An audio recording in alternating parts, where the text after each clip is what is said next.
আলহামদুলিল্লাহ ওয়াসসালাতু ওয়াসসালামু আলা রাসূলিল্লাহ বাবুন আল ওযুউ মিনাত তাওরি আবি ক্বালা হাদাসানা খালিদ ইবনে মাখলাদ ক্বালা হাদাসানা সুলাইমান ক্বালা হাদাসানা আমর ইবনে ইয়াহইয়া নবী ক্বালা কানা আম্মি ইউকসিরু মিনাল ওযু। সম্মানিত দর্শক মণ্ডলী, আমরা আজকের আলহামদুলিল্লাহ এই কিতাবুল ওযু, কিতাবুত তাহারাতের কিতাবুল ওযু চ্যাপ্টার থেকে আমরা আলোচনা করছি যে এই গামলা বা লোটা বদনা এর থেকে পানি নিয়ে উজু করা। তো নিশ্চয় পানি গামলার থেকে পানি নিতে গেলে আগে যে নিয়েছি সে হাতের মধ্যে যে পানি কিছু থেকেছে সেই পানি ফোঁটা ফোঁটা হয়ে তো নিশ্চয় ওর মধ্যে পড়তে পারে, তাতে কোনো দোষ হবে না, কারণ হাতটা আগের থেকে তো নিশ্চয় পবিত্র করে নেওয়া হয়েছে, ময়লা মুক্ত করে নেওয়া হয়েছে। আলো ওদু মিনাত তাওরে, তাওরুন অর্থ আলি ইবরিকু আকিলা আর তস্ত, গামলা বা বদনা, কিন্তু বদনা হলেও সেটা মুখ চওড়া, ওর মধ্যে হাত প্রবেশ করিয়ে সেখান থেকে পানি নিয়েই তো উজু করছেন। অজু করার ব্যবস্থা হলো এইটাই। আল ওদু মিনাত তাওরে। হাদাসানা খালিদ ইবনে মাখলাদ, ইমাম বুখারী হুজুরের শিক্ষক হচ্ছেন খালিদ ইবনে মাখলাদ, তার শিক্ষক সুলাইমান, তার শিক্ষক আমর ইবনে ইয়াহিয়া। আমর ইবনে ইয়াহিয়ার বাবা ও হজরতে ইয়াহিয়া আল মাজিনী হচ্ছেন আমরের শিক্ষক। ওয়ালা কানা আম্মি, তিনি বর্ণনা করছেন, মানে ইয়াহিয়া আল মাজিনী বলছেন যে আমার চাচা, ওনার চাচার নাম ছিল আমর ইবনে আবি হাসান। তো আমার চাচা আমর ইবনে আবি হাসান উনি কি করতেন, ইউকসিরু মিনাল ওয়াজু, অজু করবার সময় অজুর পানিটা একটু বেশি পরিমাণে উনি ব্যবহার করতেন। তো অনেকে সমালোচনা করলো যে একটা অজুর জন্য এত পানি আপনি কেন ব্যবহার করেন। তো তখন উনি বললেন যে ঠিক আছে, তাহলে আমি একটা কাজ করি। ফখওয়াল আলে আবদুল্লাহ ইবনে জায়েদিন, তখন উনি আল্লাহ নবী সাহাবী হজরতে আবদুল্লাহ বিন জায়েদের নিকটে গেলেন এবং বললেন যে আখবেরনি, আপনি তো আল্লাহ নবী সাহাবী, আপনি আখবেরনি, আপনি আমাকে শিখিয়ে জানিয়ে দিন তো দেখি, কাইফা রাআইতান নবিয়া, নবী করিম সাল্লাল্লাহু আলাইহি সাল্লামকে আপনি কিভাবে ওযু করতে দেখেছেন। কাইফা রাআইতা নবিয়া ইয়াতাওয়াদ্দাউ, নবী করিম সাল্লাল্লাহু আলাইহি সাল্লামকে কিভাবে ওযু করতে দেখেছেন। তখন উনি বললেন যে একটা ব্যবস্থা করুন, যে পানি ভর্তি গামলা, পানি ভর্তি গামলা বা এই ধরনের মুখ চওড়া একটা বদনা লোটা, এটা পানি ভরাট করে আমার জন্য আনার ব্যবস্থা করুন। ফাদা আবে তাওরিন মিন মাইন ফা কাফা আলাইয়া দেহে, তখন নিজের দুই হাত কবজি পর্যন্ত আগে তো ধুয়ে নিতে হবে। কাফা মানে আমালা, এমালা মানে এই কাজ করে ধরা, নিজের দুই হাতের উপরে কাজ করে ধরলেন ওই পানির লোটাটা, বদনাটা, গামলাটা, ওখান থেকে দুই হাতের উপরে পানি নিয়ে দুটা হাতের কবজি পর্যন্ত উত্তমভাবে আগে তিনবার করে ধুয়ে ময়লামুক্ত করে নিলেন। সুম্মা আদখালা ইয়াদাহু ফিত তাওরে, অতবার ডাইন হাতটাকে উনি প্রবেশ করালেন ওই পানির গামলার মধ্যে, ওখান থেকে ডাইন হাতে পানি নিয়ে, বা ওর কোনো রিবায়েতে আছে যে দুই হাত দিয়েই পানি উঠালেন, হতে পারে একটা গামলার মধ্যে দুই হাত যেহেতু ময়লামুক্ত, উভয় হাতকে দিয়ে পানি নিলেন এবং সেই পানির দ্বারা কুলি করলেন। ওয়া স্থান ছাড়া মানে নাকের মধ্যে যে পানি প্রবেশ করানো হয়েছে সেইটাকে আবার ঝেড়ে ফেলে দিলেন, তার মানে অবশ্যই নাকের মধ্যে আগে তো পানি প্রবেশ করাতে হবে। সালাসা মাররাতিন, তিনবার করে, মিন গুরফাতিন ওয়াহেদাতিন, একবার পানি নিলেন, তো একবার পানি নিয়ে গালেও কিছু দিলেন এবং নাসিকার মধ্যেও কিছু দিলেন। এই বর্ণনা এখানে দেখা যাচ্ছে মিন গুরফাতিন ওয়াহেদাতিন, একবার মাত্র পানি নিল। সেই একবার পানি নেওয়াটা সেইটা দুই হাতেও হতে পারে, এক হাতেও হতে পারে, এক হাতেও যথেষ্ট পরিমাণে পানি গ্রহণ করা যায়।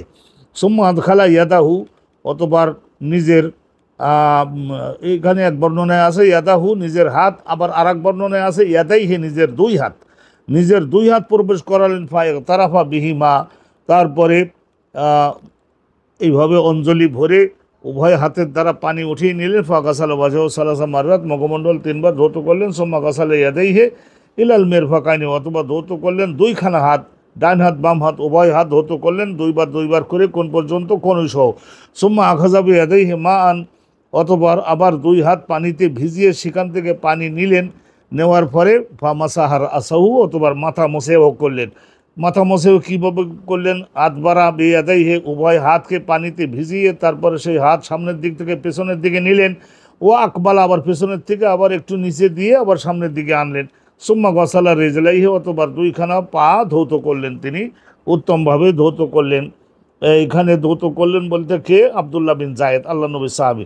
ফাকওয়ালা, তারপরে তিনি বললেন যে হা কাজা রাআইতু আন-নাবিয়্যা সাল্লাল্লাহু আলাইহি ওয়াসাল্লাম ইয়াতাওয়াজ্জাউ, আমি আল্লাহ রসুলকে দেখেছি এইভাবে অজু করতে, আমি সেই অজুটা আপনাদের সকলের সম্মুখে করে দেখালাম, আপনারা এইভাবে অজু করবেন। তাহলে এখানে এই মতটা প্রতিষ্ঠিত হলো যে বড় একটা গামলার মধ্য থেকে পানি নিতে গেলে নিজের হাতের থেকে কিছু কিছু পানি ফোঁটা ফোঁটা হয়ে ওই গামলার মধ্যে পড়ে, তাতে কোনো দোষ হবে না, কারণ ওই হাত, উভয় হাতটা আগে বাহিরে পানি নিয়ে উত্তমভাবে ধৌত করে নেওয়া হয়েছে। এই একই মর্ম বহনকারী দ্বিতীয় আরেকখানা হাদিস আমরা এখন জানব। হাদাসানা মুসাদ্দাদুন কল হাদাসানা হাম্মাদুন আন সাবিতিন আন আনাস ইবনে মালিকিন আন্নান নবী সাল্লাল্লাহু, আগের তো হাদিস আমরা দেখলাম আব্দুল্লাহ বিন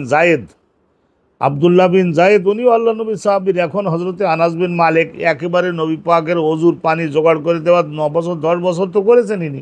আন আনাসিন আন্নান নবী সাল্লাল্লাহু আলাইহি ওয়াসাল্লাম দাআবি ইনাইন মিন মাইন, নবী করিম সাল্লাল্লাহু আলাইহি ওয়াসাল্লাম সাহাবাগণের নিকটে যাদের বলা সম্ভব তাদেরকে বললেন যে পানিতে পরিপূর্ণ করে একটা পাত্র আনো, তো সেটা বদনা জাতীয় হতে পারে আবার গামলা জাতীয় হতে পারে।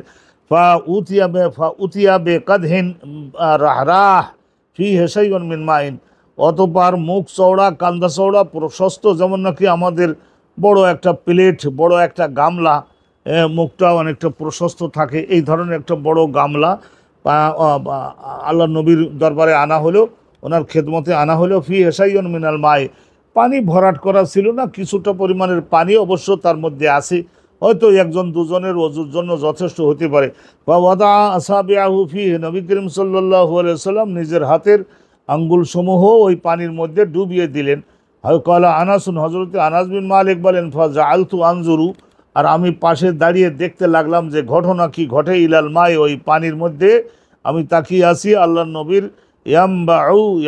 ইয়াম্বুউ মিন বাইনে আসাবিহি, নবী করিম সাল্লাল্লাহু আলাইহি ওয়াসাল্লামের এই যে হাতের 2 আঙ্গুলের ফাঁকের এখান থেকে টেপের মতো পানি বের হতে লাগলো, পানি বের হচ্ছে, আবার হাতের নিচের দিক থেকে, সেখান থেকেও আল্লাহর কুদরত, এটা আল্লাহ রাব্বুল আলামিন। পানি যেহেতু নাই, অনেক লোকজন অজু করবেন, তাদের এখন না দিলে কি করে হবে, তো আলহামদুলিল্লাহ অল্প কিছু পানি থাকাতে আল্লাহ সেই পানির মধ্যে বরকতটা ঢেলে দিলেন। আয়ামবাউ,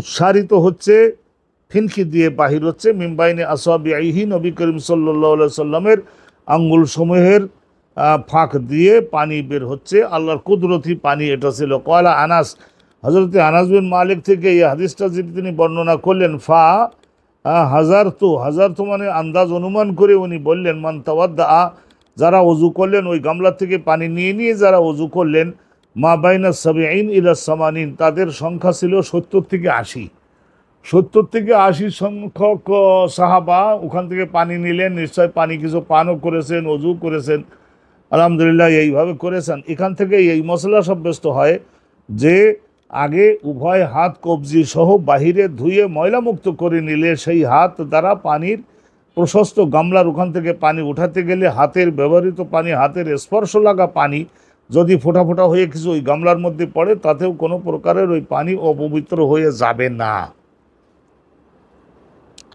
আলহামদুলিল্লাহ, এখান থেকে আমরা এই সংক্ষিপ্ত আকারে 2খানে হাদিস আমরা জানলাম এবং শিখলাম। আর বিশেষ করে রাসূলুল্লাহ সাল্লাল্লাহু আলাইহি ওয়াসাল্লামের মুজিজা, এমন ক্ষমতা প্রয়োজন দেখা দেওয়ার কারণে আল্লাহ রাব্বুল আলামিনের কুদরতের সাহায্যে রাসূলুল্লাহর হাতে প্রকাশিত হতো, যে মুজিজাগুলি দেখে হাজারো মানুষ ঈমান গ্রহণ করতেন।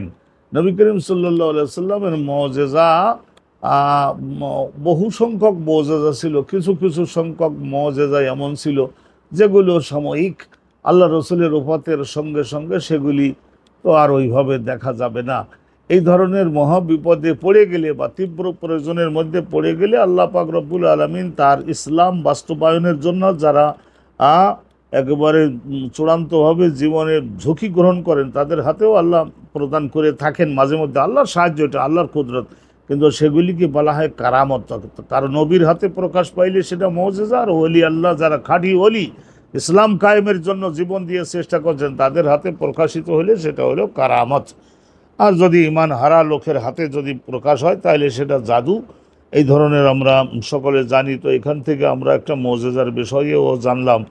আল্লাহ পাক রব্বুল আলামিন রহমত করুন। আল্লাহ পাক রব্বুল আলামিন কুদরতের মালিক। পাহাড়ের মধ্য থেকে তো পানি বের করতে পারেন, রসুলুল্লাহর হাতের মধ্য থেকে আল্লাহ তাআলা কুদরতের সাহায্যে পানি বের করবেন, এটা তো আর আমরা সকলে বিশ্বাস করি। ওয়া আখিরু দাওয়ানা আনিল হামদুলিল্লাহি রাব্বিল আলামিন।